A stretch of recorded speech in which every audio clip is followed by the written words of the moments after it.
Nous sommes à la proue du Titanic, bras ouverts, le vent dans les cheveux. C'est comme si l'univers tout entier devenait témoin de cet amour naissant entre Jack et Rose. Dans l'intimité de sa cabine, Rose se dévoile doucement, laissant tomber son voile pour poser dans une posture des plus sensuelles. Jack, un peu gêné mais fasciné, s'empresse de capturer ce moment avec son crayon.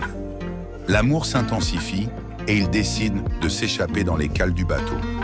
Là, loin des regards indiscrets, il monte dans une vieille voiture. La buée sur les vitres et une main glissée sur le verre témoignent de leur passion. Mais pendant ce temps, un cri d'alerte retentit.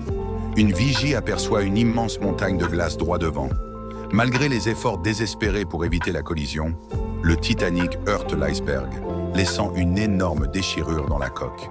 En à peine 10 minutes, 5 compartiments sont inondés. Le sort du navire est scellé. L'équipage organise l'évacuation, femmes et enfants d'abord. Les premières classes embarquent tranquillement dans les canaux de sauvetage, mais les passagers des classes inférieures, eux, sont enfermés, impuissants. Rose, refusant de quitter Jack, abandonne sa place dans un canot pour le retrouver. Les couloirs sont déjà remplis d'eau jusqu'aux genoux, mais elle crie son nom sans relâche. Ils finissent par se retrouver, unis à nouveau. Sur le pont, c'est la panique totale.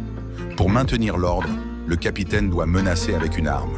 Pendant ce chaos, l'orchestre joue avec une sérénité étonnante, offrant un dernier moment de réconfort à ceux qui écoutent. « Jouons, réchauffons les cœurs », semble-t-il dire. À l'arrière du navire, Rose a une chance de s'échapper sur un canot, mais elle refuse. Son cœur appartient à Jack, et elle a décidé de rester avec lui, quoi qu'il arrive. Leur amour dépasse désormais la peur de la mort. De son côté, le fiancé de Rose, fou de rage et de jalousie, tente de la convaincre en lui promettant que Jack sera sauvé. Mais Rose voit clair dans son jeu. Alors qu'elle est déjà sur le canot, elle saute sans hésiter pour rejoindre Jack.